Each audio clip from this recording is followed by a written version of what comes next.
Welcome to my channel, Planning with Monserrate. I'm going to show you what I did to my Bible from Charles Stanley and talk about the hospital stay. And I'll probably do a flip of this later, which is the mini happy planner I set up. And I got a few things that I'm gonna clean my desk, and I could talk about the story. So let's begin. So before we begin, let me say welcome. Please subscribe, hit that post notification bell so you don't miss out on any new videos. Please give this video a big thumbs up, leave a comment, and share the video. That'd be greatly appreciated. So again, this will be flipped. This is just so chunky. I need to downsize a lot of this. Don't know why I'm starting it, but because of the pandemic, there's no plans. So I'll probably use it for something else. So here is what I am going to be using for my Bible. I love it. I love the way it just looks. It's from Charles Stanley, In Touch. It was free. I did have the Bible tabs, and I'll show you those. So let's get started with this story and flipping this book, this beautiful Bible. Okay, so with the hospital, it was a long week and a half. It was terrible. I felt like I had some kind of, disease, like that's incurable. The way they treated me, the way they fed us, it was ridiculous. Being a COVID patient in a hospital is gotta be scary for anybody, because one, they don't come in your room like it shows on TV. They don't do it. They don't come in your room. They gown up when they do come in your room, but they don't come in your room for anything, like basically. So as I went into the hospital, my husband called the ambulance. I was running a high fever and I had the chills. I couldn't stop coughing. I knew I already had it because I was diagnosed on the 30th with it. I went into the hospital on the 2nd. So 2 days later, I went into the hospital. Right when I got there, the ambulance, you really couldn't touch anything because, again, you have COVID. They have to wash everything down. It's understandable. And I told them, when they got there, my husband told them I had COVID. So as I was in the ambulance, I was sitting down. They didn't have you in the gurney or anything. They had right away oxygen. My oxygen levels were bad, like really bad. So as I went in to the ambulance and everything, I was drove into the hospital. They had no clue where to drop me off at in the hospital. They had a call there to see where's the COVID patients going. We had to go around the building into a side door. And in that side door, they had where the COVID patients were. Right when I got in and they said about my oxygen levels, I was already admitted right when I got there. There was no talking to me. How do you feel? What was your symptoms? None of that. I was already admitted. They ran and did a chest x-ray. I had an pneumonia in both lungs. I had, both of my lungs were affected, and a bacterial infection in both lungs. So with that, the cough, no taste, the high fever, the chills, the sweats, the everything that you can get with COVID, it was attacking my lungs. And so they admitted me. It took hours to get me upstairs, which was fine because they did the x-ray, they did the blood work. They already knew because I came there at the 30th as, sick, and, they sent me home with, just antibiotics. On the 2nd is when I got admitted. So with that, I have so much hair from my cat. So with that, it was like, okay, you go upstairs. It was late at night, so I didn't get to eat nothing that whole day. I slept a lot. And like the next day, it was like breakfast time. The doctor comes in to introduce herself, and she's gowned up. When I first got there, they were like, take your mask off. You're in your own room. You don't need to wear a mask because I guess masks are not good to keep on all day. And plus, I had the oxygen on as well. So, with that, it was like, okay. So, when people came in, I put my mask on because it's just the force I have it. I didn't want to get them sick. They're like, no, you got to take your mask off. I'm like, okay. So, the next day, like I was saying, the doctor comes in and it's breakfast. Now, mind you, they didn't even wake me up to let me know I had breakfast. And the breakfast is an egg this big. No, not even that big, about right here. And when you open the package, it smelled so bad. Mind you, I'm a diabetic with high blood pressure, and they gave me everything that diabetes should not have. They knew I was a diabetic as going in. They knew I had high blood pressure going in. And it was like every single meal was for a normal patient. Like, okay, no dietary restrictions, no nothing. And so as I'm going along, doing what the doctor tells me, get on the oxygen, stay on the oxygen, I go to the bathroom. They're running up in there and they're gown down and they're like, what's going on? I'm like, I'm going to the bathroom. I need privacy. Your oxygen levels are dropping. You have to go back in bed. So I went back in bed. No, with the egg, I forgot to tell you, the doctor closes the package, like literally closes the package, because that's how bad it smelled. I'm like, oh my God. I had all kinds of stuff. Like, I don't drink milk because I'm lactose intolerant. I said, can you please tell them not to give me milk because it's just, a waste. Everything they gave us was wrong. Soup was ice cold. They give you this big cup with this little bit of soup. And this little bit of soup was like if it was a salad. When your soup is cold, you got that like fat film, whatever. That's what it was. And then every single meal was hidden with mushrooms. I don't eat mushrooms. I told them that, please do not give me mushrooms. Okay, next day, mushrooms. Again, milk. This, that, and another. But being in there, it felt like the first couple days, it was like you sleep. You're sleeping your ammonia, you're sleeping, just the sweats, the cold, the fevers, everything. So they did another x-ray. Still have, the COVID, still have the ammonia, still have the bacterial. I didn't even know what their plan of care was, how they're going to treat it until Tuesday. I went in Saturday. On Tuesday is when I knew what they're going to do. The nurse comes in, it was a guy, and he's like, we're going to give you this medication to, treat it, but we're guessing. We don't know how to treat this. They already gave me, in the beginning, prednisone. Right when I got there, they gave me prednisone. So I've been on prednisone till, I think the 21st is my last day. And then I'm done with the prednisone. So they gave me this medication through the IV. And I don't know if you can see like the bruise. So they put it here and they put one here. So you'll see this little dot right here that is from the IV. And then they did another IV here. They did all of that. And so I even have more on my stomach, everywhere. And they went to go put, the IV in, and bloodshot everywhere because I'm on a blood thinner. You're in the bed, so you're going to be on a blood thinner.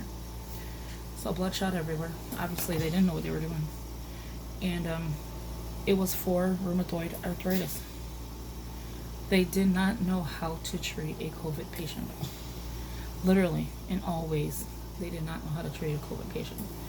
So Tuesday is when they're like, okay, well, let's give you, you want to not take a bath, but like wash up. Monday, they didn't do anything for me. Like Sunday, Monday, nothing. Tuesday, they're like, okay, let's wash you up. So I washed up. And I'm in the same clothes as when I went into the hospital. No new gown, no new nothing, no sheets, no nothing. No blankets. They didn't give you nothing. Because whatever they gave you, they had to throw away. The lunch trays, you know how they send you a tray up? It's foam now, so it's like, okay, toss the whole thing. Anything that I touched went to the garbage. I felt so belittled, like, and I know it's not their fault because they're nurses and they have families and they have the doctors have families, and I get that, but it's the way you treat somebody in a hospital, and it was terrible. So with me, the next day on Wednesday, the doctor comes in. I'm like, oh, am I gonna get to go home? She's like, no, Miss Wright, you're in a very bad level. Your lungs are terrible and your numbers are going even higher. So instead of being like in a 300, I'm in a 2,000. And I don't even know what those numbers were. Like, I don't even know what they were talking about. They didn't give me no plan of care. They just gave me rheumatoid arthritis. They gave me one thing of it through the IV, and that was it. The sodium water that they give you, those bags they hang, the guy spills it all over and didn't even replace it. It was terrible. The visit, because it wasn't a visit, the hospital stay was so terrible. So with that, it was like, I should be like doing something, but I'm over here telling you the story. So with that, it was like, I don't know, I was starting to get depressed. By Wednesday, I was like, I'm thinking, okay, I'll be in this hospital for a couple days. They'll fight the ammonia, and I'll get to go home. No. They told me I couldn't go home on Wednesday. My numbers were terrible. It was like bad. So I was okay. I'll stay another day. Maybe the numbers will go better. And I'm starting to like wake up more. I'm starting to like move around. They wanted to put the thing down my throat or whatever it's called. I don't know what it is, for your oxygen levels and to help you breathe. I didn't want that. And I told them no. I was like, no, I'm not having that. Because I'm not dying here. Like, no. No family member could come up. So I haven't ate from Saturday to Wednesday. My husband went and got me Dunkin' Donuts, a nice coffee. Not good, but I needed something in my stomach because with the prednisone, your stomach is hurting. So all night I was up with my stomach. And with that, it was like they didn't care. I kept telling them, you guys are not feeding me. You know, you're giving me ice cold food. Jello was hot, like it wasn't even ready. Soup, ice cold. The food smelled so horrendous. Bad. So he went and got me a bagel. So he went to the security guard and he's like, please, can you give this to my wife? She's not eating. So he's like, sure. And he brought me a bag of clothes to change. Well, he's thinking, well, you could go take a shower or a bath. And I kept telling him, no, they won't let me take a bath. They won't let me take a shower. And that's what I need. Like, when I'm sick, that's what I need. And so I was in there and I'm waiting. I'm like, Jack, what time did you come? Because it's not here. He's like, it should have been there. It's already an hour. So he had to go and call her to find out what's going on. I'm telling the nurses I have clothes and, the security guard got it. And I have a food the security guard got. And the nurse is looking in my room like I'm crazy. Now at this point, I'm already depressed. I'm in a room, doors closed, mind you. The door never goes open. There's like just one window, and that was like they had the shutters down. And they don't want you to get out of bed because your oxygen level is just dropping. You just go to the bathroom and go right back into bed. And they don't give you where the oxygen is, where it reaches to the bathroom. And the room is small. And you have a TV. That's it. That's all you have. The lights didn't work. It was terrible. It was a terrible stay. And with that, it was like, we're trying to find out where my clothes are. The lady's looking in the closet. I'm like, lady, the security guard has it. Why don't you listen to me? But Miss Wright, your shoes are right in the closet. I'm like, I'm not looking for my shoes. I'm looking for my clothes. I'm looking for my drink and my bagel. That's all he brought me was a bagel and a drink. And she's like, well, I don't know, I have to find out. Took another hour, and I finally got it, ice cold bagel, and the drink was watered down. I didn't care. I was like, I'm over it. I got my clothes. I'm gonna get changed. I'm like, can I go take a shower? She's like, no, Miss Wright, you cannot. That's dangerous. I'm like, okay, can't take a shower. So I just, cleaned up, changed, whatever. And I'm looking above my head, and the whole time I'm looking, I'm like, I'm starting to get depressed. I'm like, I can't leave the room. Nobody could come see me. What if I die and nobody is in the room with me? There's this thing above my head, and it was like a little noose looking thing, and I'm like, no, I'm not crazy. I'm not doing this. I'm not dying here. I'm like, I need to go home. So I kept staring at that, and that wasn't a good thing. And then the doctor comes in. She's like, have you ever been diagnosed with depression? I'm like, no, I'm not depressed. She's like, are you sure? Do you take medication? I'm like, no, I do not take medication. So me and her started arguing or whatever, and like, I did not eat there. My husband went the next day. He got me Subway. They finally brought it up on time.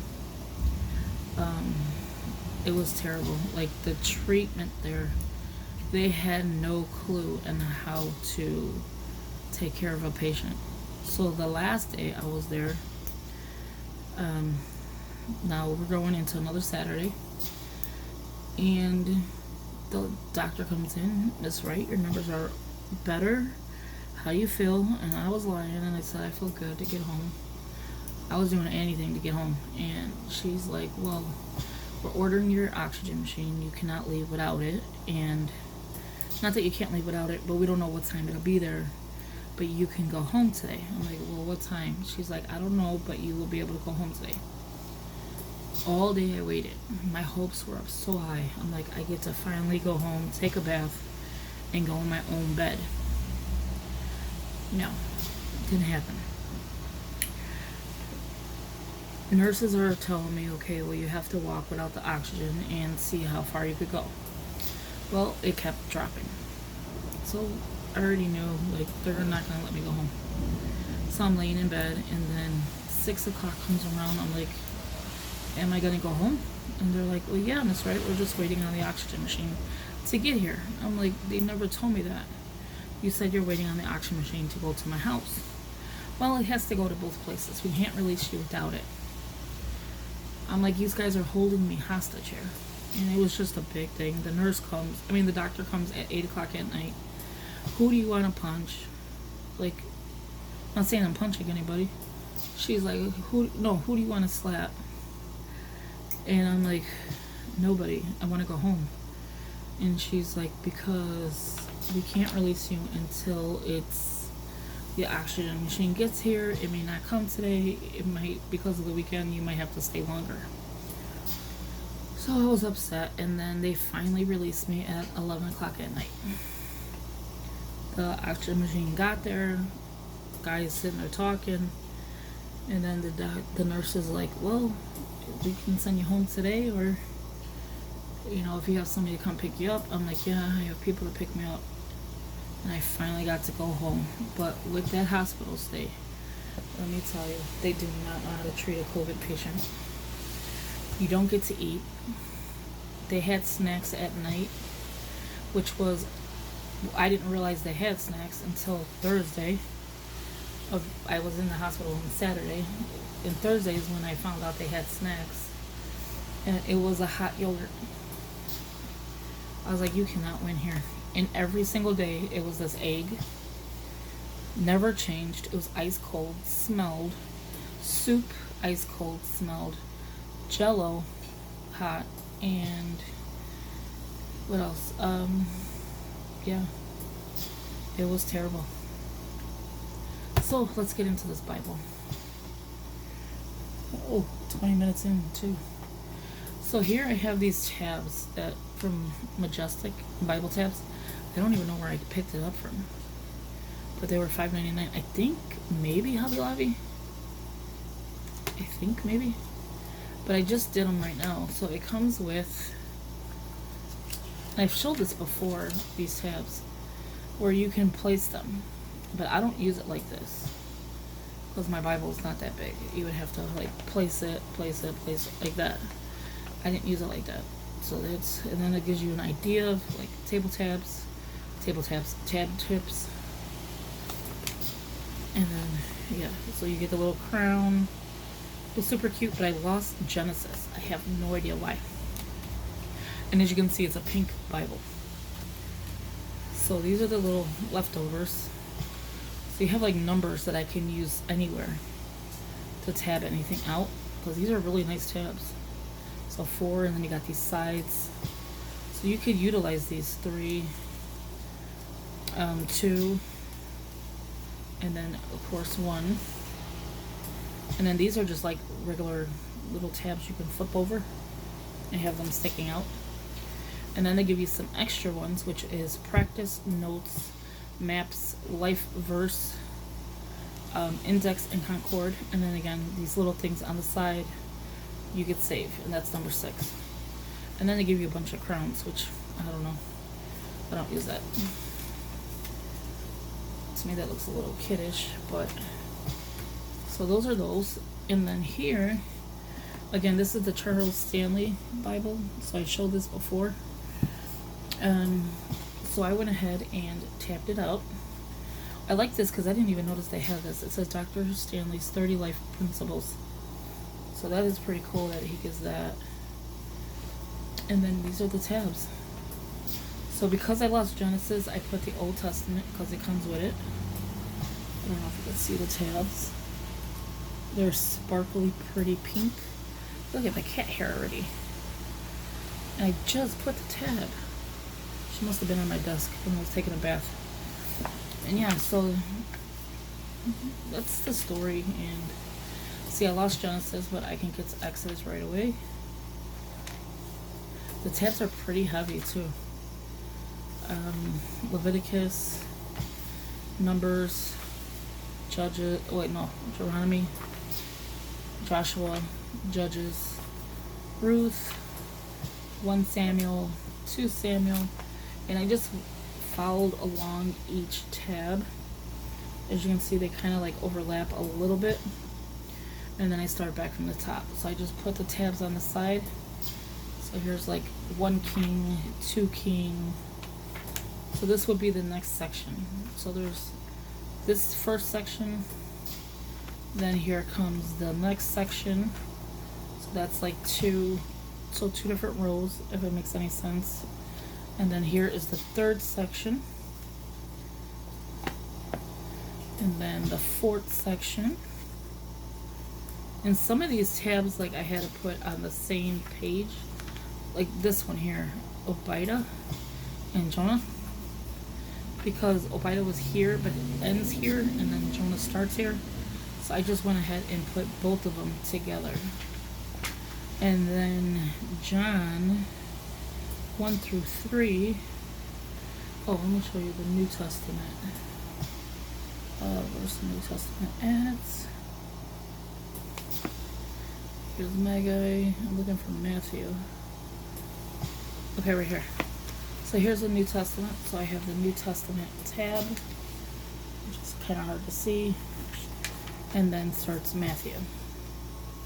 And then like John, let's see what's this one. No. It's John 1, 2, and 3. It literally says John 1, 2, and 3. Right here. So they're easy to find. They are pretty pink sparkly, if you can see that. But see, here's John. But the tab is John 1 through 3. And then I just did Jude on here because Jude is on the back page, and there was no like setting it up here. And then the last one is Revelations. So this is the Bible that I'll be using from now on, for now at least. But I like it. It's super sleek, very pretty. And this is the NKJV, and then it's with an introduction by Charles Stanley. And in the back here, it has a really nice, stuff back here. They have let me see. They have the table of weights. So they have the study resources, which is the table of weights and measures, getting to know God, the ABC of salvation, life in New Testament times, 30 days with Jesus, ministry of Jesus, parables of Jesus, miracles of Jesus, and miracles of the apostles. So getting to know God. And then you have like different bullet points, the ABCs of salvation from A to Z. Well, A to Y because there ain't those either. And then life in the New Testament times. So it has a lot of good like things in here. 30 days with Jesus.